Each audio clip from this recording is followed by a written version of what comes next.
Hello student, welcome to my way physics. Question है two large vertical and parallel metal plate having a separation of 1 centimeter are connected to a DC voltage source of potential difference at। Question कर रहा है कि दो जो है वह large vertical और दोनों आपस में जो है वह पैरेलल में है, जो है वह मेटल प्लेट्स लिया गया है। ये जो है वह हमारा पैरेलल मेटल प्लेट्स जो वर्टिकल भी है और एक दूसरे की जो है वह पैरेलल, जो यहाँ पर हम फिगर में देख, और इसके बीच का जो डिस्टेंस है, जो सेपरेशन है, यहाँ से लेकर के यहाँ तक का जो इसका सेपरेशन वैल्यू है वह दिया हुआ है, जो है 1 सेंटीमीटर। इसको हम लोग जो है वह डी कह सकते हैं, इक्वल टू 1 सेंटीमीटर। फिर आगे कह रहा है कि a proton is released at rest midway between the two plates. कह रहा है कि इसके दोनों प्लेट के बीच में एक जो है वह प्रोटॉन रखा गया है और उसको जो है यहाँ से जो है वह रिलीज किया जा रहा है। तो यहाँ पे पाया गया है it is found to move at a 45 degree to the vertical just after release. कह रहा है कि जैसे इसको रिलीज किया जा रहा है,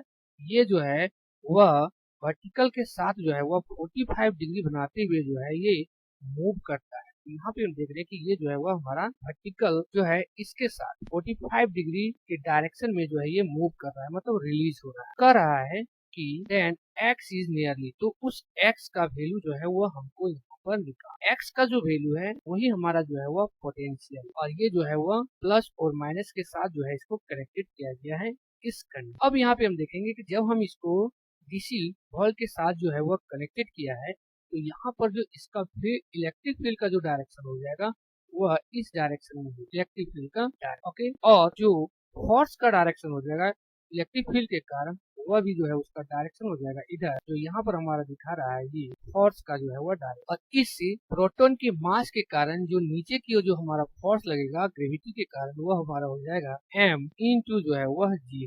तो जो प्रोटॉन रिलीज हो रहा है वह वर्टिकल के साथ जो है 45 डिग्री के एंगल में हो रहा है।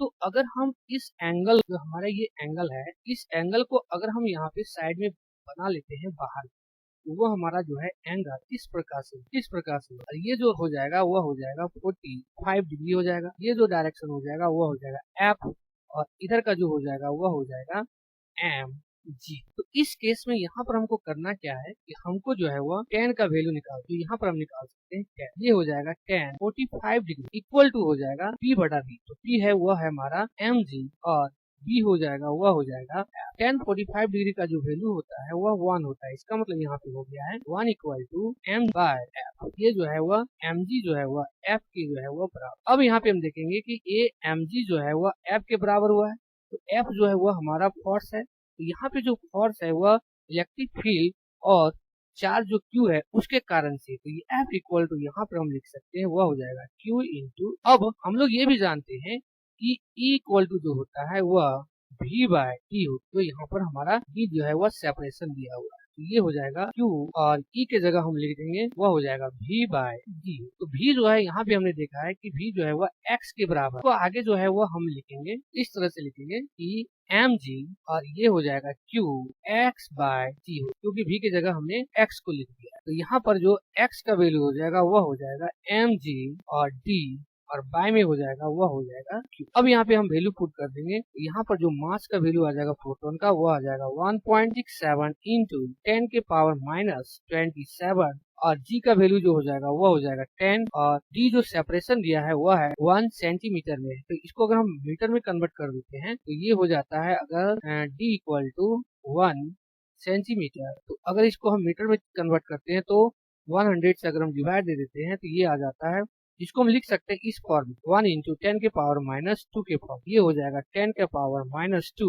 और बाय में जो चार्ज का वैल्यू आ जाता है वो आता है 1.6 इंटू 10 के पावर माइनस 19। अब इसको अगर हम लोग यहाँ पे तोड़ना चाहते हैं, तो ये जो है वो हमारा यहाँ से 19, और ये जो है यहाँ पे कट जाएगा, तो ये बच जाएगा 9, और अगर हमारे पास यहाँ पे माइनस बच जाएगा तो ये हो जाएगा 1.67 इंटू, ये हो जाएगा 10 के पावर माइनस 9 और 10 के पावर माइनस 2, ये हो जाएगा 10 इंटू 10 के पावर माइनस 11। नीचे बच गया है वह बच गया है 1.6, ये तो कट गया है हमारा, तो 1.6 ही बच गया है। ओके, x इक्वल टू, ये हो जाएगा x इक्वल टू 1.67 6 7, अगर हमारा यहाँ पे इस जीरो को अगर हटा देते हैं तो आ जाता है 10 के पावर -10, बाय में हो जाएगा 1 पॉइंट। तो अगर इसको हम यहाँ पे सॉल्व कर देते हैं तो मेरा जो वैल्यू आ जाएगा करीब वह आ जाएगा 1.04 इंटू 10 के पावर माइनस जो है वह आ जाएगा 9, जो ये हो जाएगा वॉल्ट। जो इस क्वेश्चन का जो है वह आंसर हो जाएगा और जो हमारा ऑप्शन है वह सी नंबर जो है वह करेक्ट हो जाएगा। Okay, thank you all of